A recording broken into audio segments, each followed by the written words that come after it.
ಪಾಂಡವರು ಮಹಾಭಾರತ ಮಹಾಕಾವ್ಯದ ಪ್ರಮುಖ ಪಾತ್ರಗಳು. ಅವರು ಹಸ್ತಿನಾಪುರದ ರಾಜ ಪಾಂಡುನ ಪುತ್ರರು. ಆದರೆ ಪಾಂಡುನಿಗೆ ಶಾಪವಿದ್ದ ಕಾರಣ ಅವನ ಪತ್ನಿಯರಾದ ಕುಂತಿ ಮತ್ತು ಮಾದ್ರಿಯವರು ದೇವರ ಆಶೀರ್ವಾದದಿಂದ ಪುತ್ರರನ್ನು ಪಡೆದರು. ಈ 5 ಸಹೋದರರು ಧರ್ಮ, ಶೌರ್ಯ ಮತ್ತು ಏಕತೆಯ ಪ್ರತೀಕವಾಗಿದ್ದರು.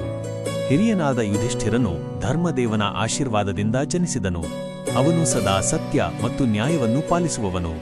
ಅವನ ಮಾತುಗಳಲ್ಲಿ ಮೃದುತೆ ಇದ್ದರೂ ತೀರ್ಮಾನಗಳಲ್ಲಿ ದೃಢತೆ ಕಾಣಿಸುತ್ತಿತ್ತು. ಭೀಮನು ವಾಯುದೇವನ ಪುತ್ರನು. ಅವನಿಗೆ ಅಪಾರ ಶಕ್ತಿ ಮತ್ತು ಧೈರ್ಯ ಇದ್ದವು.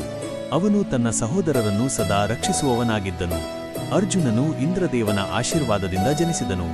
ಧನುರ್ವಿದ್ಯೆಯಲ್ಲಿ ಅವನು ಅಪ್ರತಿಮನಾಗಿದ್ದು ತನ್ನ ಗುರು ದ್ರೋಣಾಚಾರ್ಯರ ಪ್ರಿಯ ಶಿಷ್ಯನಾಗಿದ್ದನು.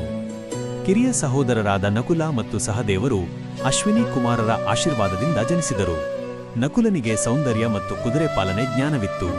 ಸಹದೇವನು ಬುದ್ಧಿವಂತನಾಗಿದ್ದು ಜ್ಯೋತಿಷ್ಯ ಮತ್ತು ರಾಜಕೀಯ ಜ್ಞಾನದಲ್ಲಿ ಪರಿಣಿತನಾಗಿದ್ದನು. ಪಾಂಡವರು ಬಾಲ್ಯದಿಂದಲೇ ಅನೇಕ ಕಷ್ಟಗಳನ್ನು ಎದುರಿಸಿದರು. ತಮ್ಮ ಬಾಂಧವರಾದ ಕೌರವರ ಅಸೂಯೆಯಿಂದ ಅವರು ಅಪಾಯಗಳನ್ನು ಎದುರಿಸಿದರು. ಆದರೂ ಪಾಂಡವರು ಎಂದಿಗೂ ಧರ್ಮದ ಮಾರ್ಗವನ್ನು ಬಿಡಲಿಲ್ಲ. ವನವಾಸ, ಅಜ್ಞಾತವಾಸ ಮತ್ತು ಅನ್ಯಾಯಗಳ ನಡುವೆಯೂ ಅವರು ಪರಸ್ಪರ ಏಕತೆಯಿಂದ ನಿಂತರು. ಪಾಂಡವರ ಕಥೆ ಶಕ್ತಿಗಿಂತ ಧರ್ಮ ದೊಡ್ಡದು ಎಂಬುದನ್ನು ಬೋಧಿಸುತ್ತದೆ. ಸತ್ಯ, ಸಹೋದರತ್ವ ಮತ್ತು ತ್ಯಾಗದ ಮೂಲಕ ಜೀವನವನ್ನು ಹೇಗೆ ನಡೆಸಬೇಕು ಎಂಬುದಕ್ಕೆ ಪಾಂಡವರು ಶಾಶ್ವತ ಮಾದರಿಯಾಗಿದ್ದಾರೆ.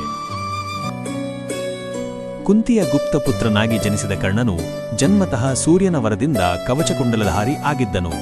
ರಥಸಾರಥಿಯ ಮನೆಯಲ್ಲಿ ಬೆಳೆದರೂ ಅವನ ಮನಸ್ಸು ಸದಾ ವೀರತ್ವ ಮತ್ತು ಗೌರವಕ್ಕಾಗಿ ಹೋರಾಡುತ್ತಿತ್ತು. ತನ್ನ ಶೌರ್ಯವನ್ನು ಸಾಬೀತುಪಡಿಸಲು ಅವನು ನಿರಂತರ ಶ್ರಮಿಸಿದನು. ದುರ್ಯೋಧನನ ಸ್ನೇಹವು ಅವನ ಜೀವನಕ್ಕೆ ಹೊಸ ದಿಕ್ಕು ನೀಡಿತು. ದಾನಶೂರನಾಗಿ ಅಟುಟ ನಿಷ್ಠೆಯೊಂದಿಗೆ ಕರ್ಣನು ಮಹಾಭಾರತದ ಮಹಾನ್ ಯೋಧನಾಗಿ ಗುರುತಿಸಲ್ಪಟ್ಟ.